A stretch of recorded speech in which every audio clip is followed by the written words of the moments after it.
बनारस वाले मिश्रा जी हमारे साथ मौजूद हैं बातचीत के लिए।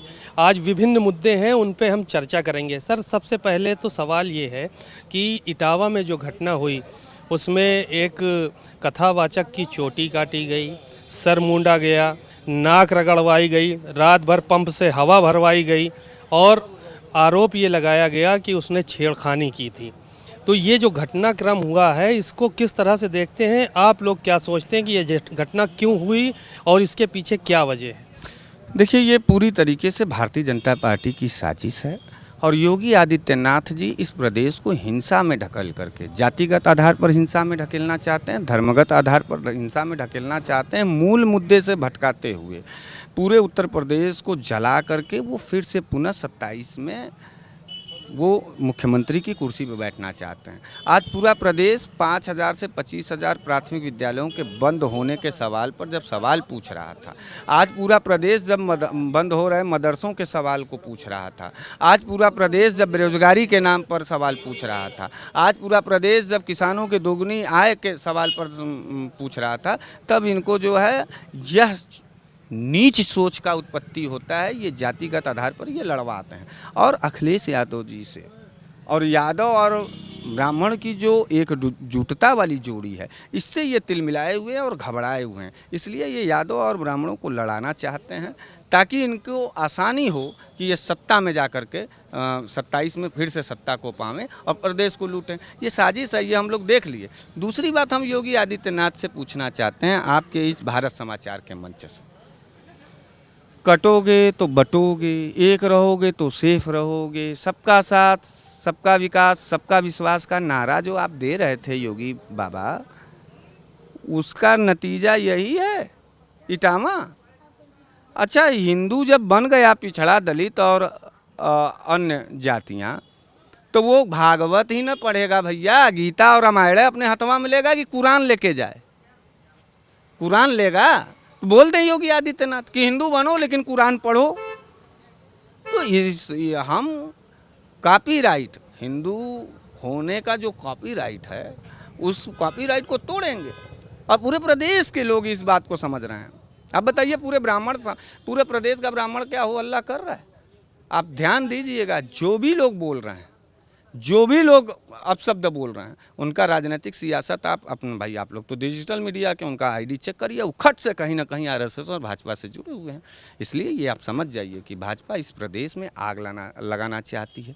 लाशों के ढेर पर गोधरा के बाद, 2002 के गोधरा के बाद हमको लगता है 2027 में एक बार फिर से जातिगत आधार पर यहाँ लाशें गिरेंगी और योगी आदित्यनाथ उस कुर्सी पर बैठना चाहते हैं। खून से सने हुए मुख्यमंत्री वाले उत्तर प्रदेश के मुख्यमंत्री की कुर्सी पर बैठना चाहते हैं। उनके नापाक मंसूबों को हम समाजवादी लोग श्री अखिलेश यादव जी के नेतृत्व में पूरी तरीके से उनके मंसूबे पे पानी फेरेंगे और हम एकजुट हैं। एकजुटता के साथ संविधान के तहत हम जाएंगे और श्री अखिलेश यादव जी को वोट करेंगे और पूरी तरीके से समाजवादी पार्टी का सरकार बनाएंगे। कहा जा रहा था कि कथावाचक ने अपनी जाति छुपाई और आधार कार्ड था ना, हिंदू था ना, मुसलमान नहीं ना था। हिंदू था तो कथा भागवत ना पढ़ेगा। यही तो बतिया हम आपसे पूछ रहे हैं, तमाम भाजपाइयों से पूछ रहे हैं। भागवत ना पढ़ेगा, वो किसी के दुआरे जाके पढ़े, चाहे वो अपने दुआरे पढ़े, पढ़ रहा है। इस बात के लिए उसको धन्यवाद देना चाहिए था। जिस जातिगत आधार पर बाबा भीमराव अंबेडकर साहब ने छुआछूत और जाति हिंसा के तहत भारतीय संविधान का निर्माण किया, उसी के मुंह पर थूकने का काम किया भारतीय जनता पार्टी के लोगों ने। योगी आदित्यनाथ जी इस घटना पर बयान क्यों नहीं दिए मीडिया में? इससे यह मतलब है कि योगी आदित्यनाथ जी ही साइलेंट किलर हैं इस मोहब्बत के, इस एकजुटता के। कह दे भारतीय जनता पार्टी के लोग कि पिछड़े और दलित रामायण, गीता और भागवत न पढ़ें, वो कुरान पढ़ें, बाइबिल पढ़ें, बोलें। और यह बात अब हम लोग 27 तक रटेंगे कि पिछड़ों को भागवत पढ़ने पर इटावा में पेशाब करके बाल छिलवाया गया था। पिछड़ों, इस बात को याद करो। और मैं कहना चाहता हूं भारतीय जनता पार्टी के पिछड़े और दलित सांसद और विधायकों को और उनको समर्थकों को कि बुद्धिया नहीं खुला है तो 27 में मुँह में करिया करा करके आओगे वापस। काहे नहीं समझ रहे हो कि ये सामंतवादी लोग हैं, ये जातिवादी लोग हैं।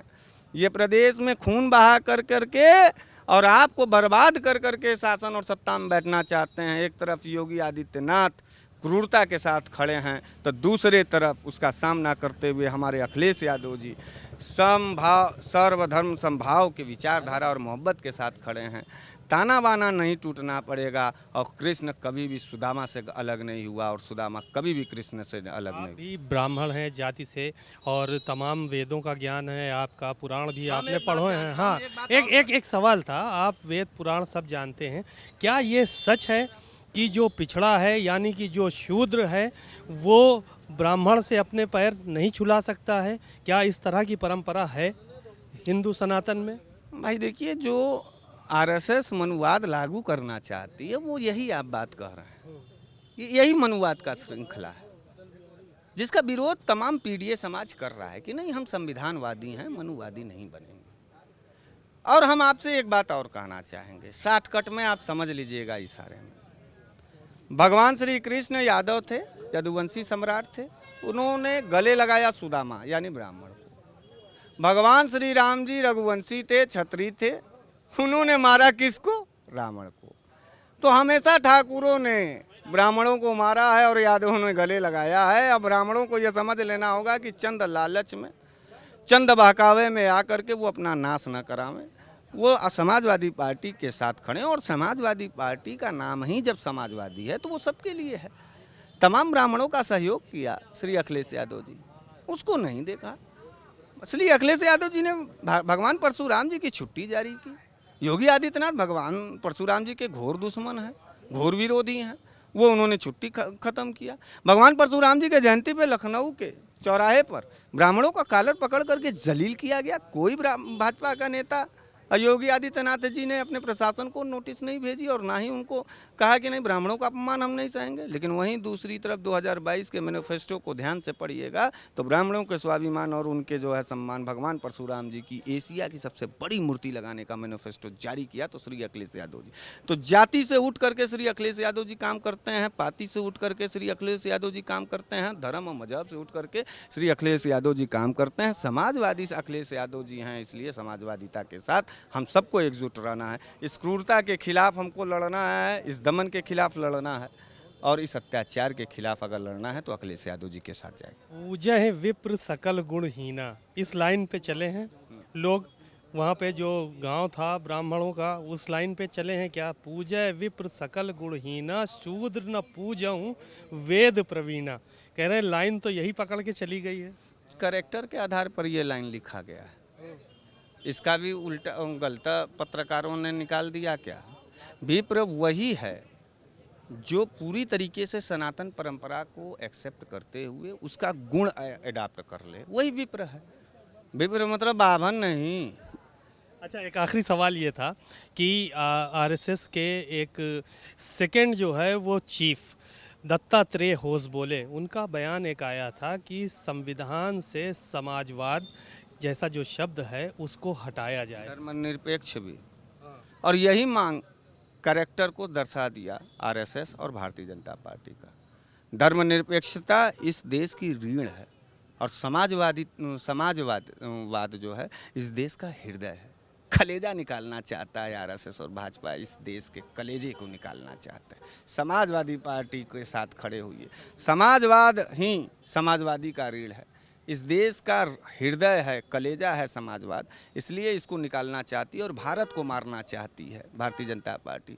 भारत का कातिल और हत्यारा है भारतीय जनता पार्टी और आरएसएस, इसीलिए गांधी के छातियों पर खून फैलाने का काम किया, गोलियां चलाने का काम किया। इसलिए हम इनसे नफरत करते हैं।